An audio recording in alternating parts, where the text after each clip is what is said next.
Does the narcissist miss you? Yes, they sure do. And in this video, I'm going to give you 3 ways so that you can be very sure, even though their ways of showing you are very covert. Watch this video.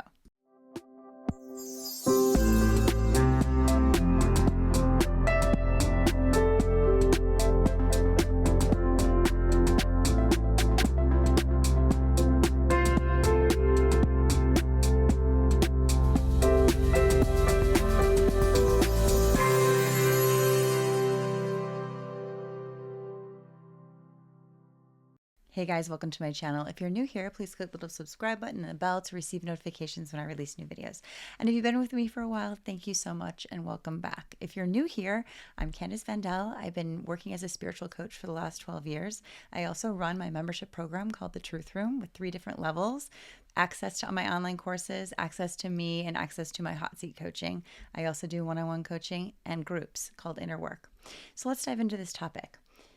There are 3 ways I want to tell you guys about how the narcissist tells you that they miss you without knowing that they miss you. The first thing is they are little stalkers. Yes, they are, the overts and the coverts. And this is what I mean. They have their little flying monkeys looking out to see what's the intel. What can you tell me about this person? They want to know where you're at and what you're doing. They want to know, it's their overt control and their covert control. They want to know, are you enjoying life? Have you moved on? Are you thriving? They need to know that because in their emotional system, they get to feel excited if you're not having a good time. They get to feel like, oh my gosh, it's potential that they miss me. This is what you need to do. You need to do whatever you can to show that you are happy, to show that you are moving on. Even if you're not, you're probably like, Candace, I don't want to do that because I want to know if they miss me. They miss you. And what you're doing is you're making it kind of stay open just in case they come back. Don't do that. They come back more and harder, which is in part 3, I'll tell you, when you're having a good time. If you're kind of hanging out and kind of like feeling sad, that's not good supply for them. Good supply for them is having someone that they think they can't get. So be unavailable and be thriving and having a great time. The second way you know they're missing you is understanding that you were their admirer. They crave admiration over everything. If they have new supply and that new supply isn't doing it, they're checking on you.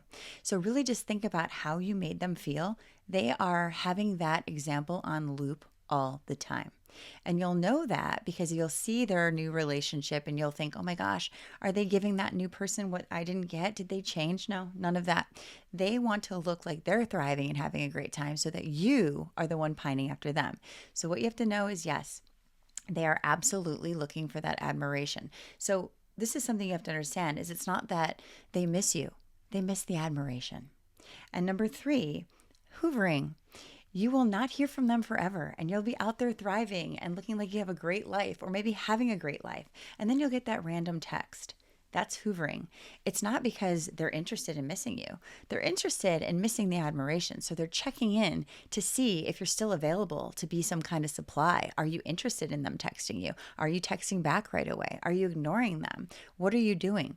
They're actually going to feel into your emotional sense. They have this spidey sense about them. So I want you to hold strong when you get that text. Do not respond.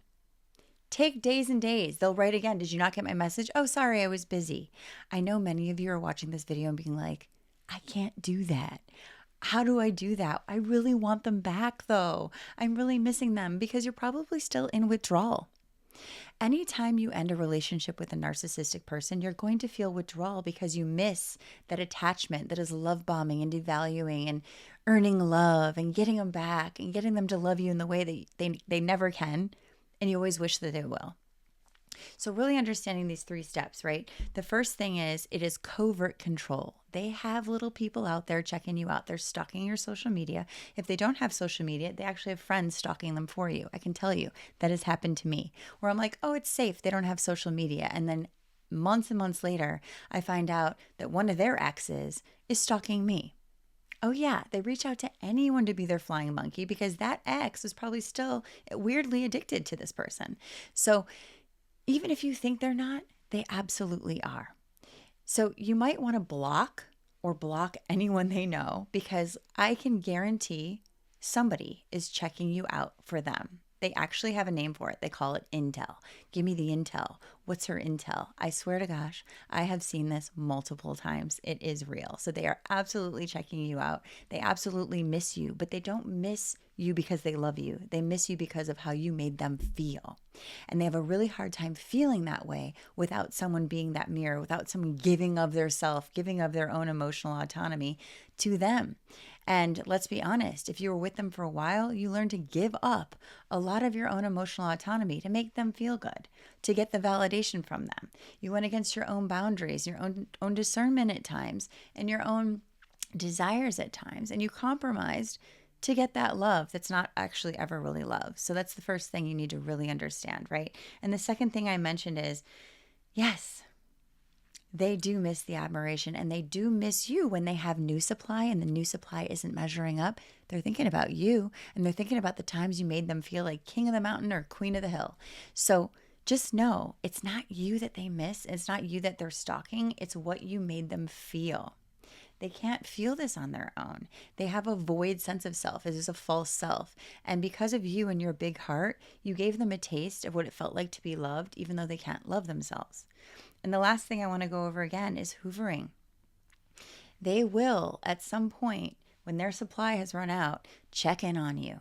It's not because they miss you and they want you back. I'm sorry, it's not. It's because they miss the supply that they don't currently have. But as soon as they find new supply, discard. You know the cycle. Love bomb, attention, affection, devaluation. You're not good enough. This is what's wrong with you, so that you earn that love again. And then, you know what? I found new supply. Goodbye. You know what? My new supply is gone. How are you? How are you doing? I was thinking about you. I was missing you. Please don't give into it. Please don't buy into it. It's hoovering. And the hoovering can be strong, and it could be hardcore, and it could be for a while. And then when you finally give in, I'm telling you this from experience, when you finally give in to that hoover and you're like, oh, let me see, this cycle will continue. So I want you guys to think about it. In the comments, give me some of your examples. In the comments, give me some of your questions. Also, go check me out on Instagram. I'm doing reels on this every single day. Don't forget to watch my podcast, and please share this with one person you think it could help. I love you guys, and I'll see you soon.